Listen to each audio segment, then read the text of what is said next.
Bismillahirrahmanirrahim. Assalamu alaikum students. Welcome to Digital Eden Garden. So we are on Physics class 10th, unit number 13, Electrostatics. That means the study of charges at rest. And we have covered some important topics from this chapter. Those were electrostatic induction, Coulomb's law, electric field and electric field intensity, electrostatic potential, and capacitors and capacitance.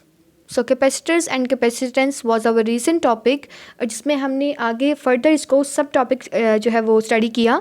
That was capacitors in parallel, कि किस तरह से हम capacitors को combine कर सकते हैं इन series and parallel capacitors में और हम इनकी रिक्वायर्ड कैपेसिटेंस को अचीव कर सकते हैं.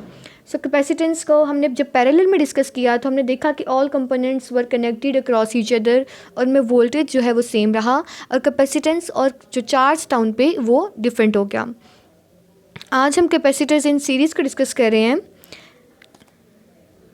कैपेसिटर्स इन सीरीज़ में हमारे पास एक ही सर्किट जो है वो रन हो रहा होता है. ठीक है, सर्किट एक ही होता है और देखते हैं उनमें चार्जेस और कैपेसिटर्स किसी तरह से फाइंड की जा सकती हैं. In this combination the capacitors are connected side by side. You can see in this diagram also capacitors जो है वो साइड बाय साइड कनेक्टेड हैं या एंड टू एंड कनेक्टेड हैं. एक के जो नेगेटिव पोल है वो दूसरे के पॉजिटिव प्लेट से कनेक्टेड है. The right plate of one capacitor is connected to the left plate of the next capacitor. Right plate left plate से कनेक्टेड है. This type of combination has the following characteristics. हमने parallel में भी कुछ characteristic को study किया, अब हम सीरीज़ में स्टार्ट कर रहे हैं. फर्स्ट हमारे पास जो कैरेक्टरिस्टिक है that is each capacitor has the same charge across it.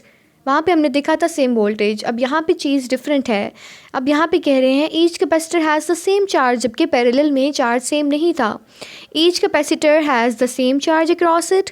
If the battery supplies plus Q charge on the left plate of the capacitor C1 due to the induction, negative charge is induced on the right plate and plus Q charge on the left plate of the capacitor C2.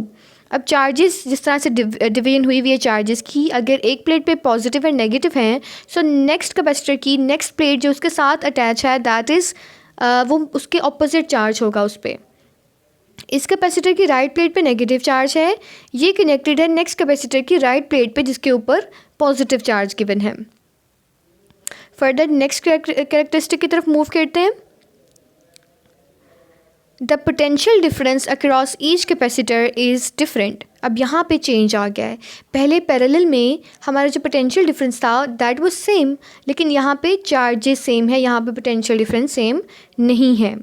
Third characteristic है the voltage of the battery has been divided among the various capacitors. Voltage जो है वो divide हो चुका है because एक source से आ रहा है, सो वो वोल्टेज डिवाइड हो गया है तीनों कैपेसिटर्स में. V is equal V1 plus V2 plus V3 and we know that the V is equal Q over C. ये हमने अपने लास्ट जो हमारा टॉपिक था उसमें भी डिस्कस किया. V is equal Q over C. सो हमारा V1 हो गया Q over C1. Q same है इसलिए हम Q के साथ 1 2 3 नहीं ऐड करें. सो V is equal Q over C. So V1 becomes Q over C1, V2 becomes Q over C2 and V3 is Q over C3. और इन तीनों में से जब हमने Q को कॉमन ले लिया तो हमारे पास कुछ इस तरह से इक्वेशन आ जाती है Q bracket into 1 over C1 plus 1 over C2 plus 1 over C3. Further जब हमने इसको कैलकुलेट किया या इसको अरेंज किया सो हमारे पास जो V इक्वल के इस साइड पे था उसके साथ ही हमने यहाँ से Q जो हमारी इस इक्वेशन के साथ मल्टीप्लाई में था इक्वल की दूसरी साइड पे आके डिवाइड में आ गया. So overall equation becomes V over Q is equal 1 over C1 plus 1 over C2 plus 1 over C3. Fourth characteristic की तरफ मूव करते हैं. Thus, we can replace series combination of capacitors with one equivalent capacitor having capacitance C equivalent. अब यहाँ पे इस V over Q को हम replace कर देंगे C से because we know that C is equal, capacitance is equal voltage over charge. So, thus we can replace the series combination of capacitors with one equivalent capacitor having capacitance EC EQ. Same last वाले की तरह हम इसको भी इसकी capacitance को भी equivalent capacitance से डिनोट कर देंगे, बट ये इन्वर्स में होगा. 1 over CEQ is equal 1 over C1 plus 1 over C2 plus 1 over C3.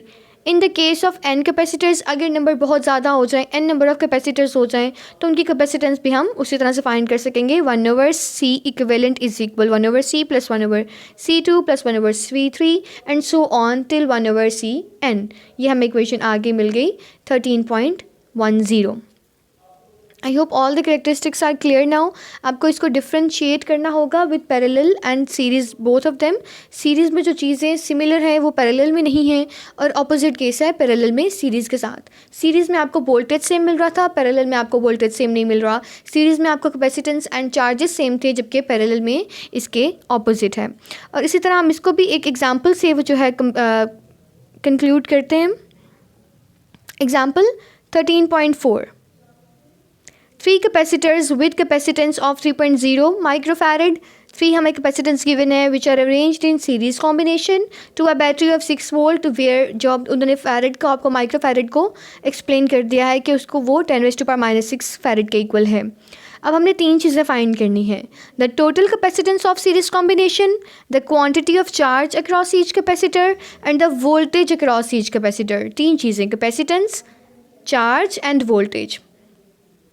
So first अगर हम सॉल्व करें टोटल कैपेसिटेंस के लिए, सो हमारे पास जो फॉर्मूला गिवन है जो अभी हमने ड्राइव किया है, that is 1/c equivalent is equal 1/c1 plus 1/c2 plus 1/c3.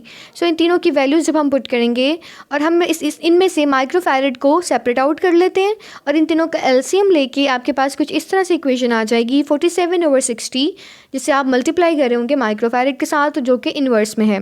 और जैसे ही आपने इसको कैलकुलेट किया आपके पास इक्विवेलेंट कैपेसिटेंस आ गई, that is 1.3 microfarad. Further move करते हैं. अब हमने फाइंड करना है B, the quantity of charge across each capacitor, and we know that के चार्ज यहाँ पे सेम है.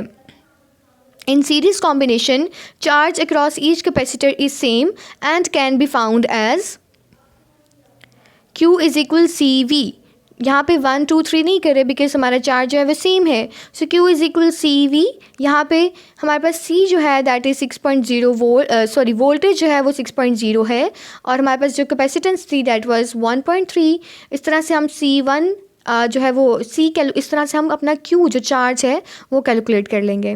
नेक्स्ट मूव करते हैं वोल्टेज पे, और we know that the voltage is different from parallel combination. तो वोल्टेज जो है वो तीनों के लिए डिफरेंट है, C1 के लिए, C2 के लिए एंड C3 के लिए. ठीक है, डिफरेंट कैपेसिटर्स के लिए वोल्टेज डिफरेंट है. सो हमारे पास कुछ फॉर्मूला इस तरह से बनेगा that V1 is equal Q1/C1, V2 is equal Q/C2, V3 is equal Q/C3. Q same रहेगा बट उनकी कैपेसिटेंसीज जो है वो चेंज होती रहेंगी. सो Q हम ऑलरेडी फाइंड कर चुके हैं, उस Q को हम डिवाइड करते जाएंगे अपनी कैपेसिटेंस के साथ, कैपेसिटेंस C1 के साथ, C2 के साथ एंड देन C3 के साथ. सो हमें वोल्टेज जो है वो मिलता जाएगा तीनों का. सो वोल्टेज हमने फाइंड कर लिया, तीनों चीज़ें फाइंड कर ली. हमने चार्ज फाइंड करना था, वोल्टेज फाइंड करना था, और हमने कैपेसिटेंस फाइंड करनी थी. So I hope it's clear now, both of the topics are clear. आपने सीरीज़ जो है वो कॉम्बिनेशन भी स्टडी कर लिया, पैरेलल कॉम्बिनेशन भी स्टडी कर लिया. Will meet you soon with another video. Till then, अल्लाह हाफिज़.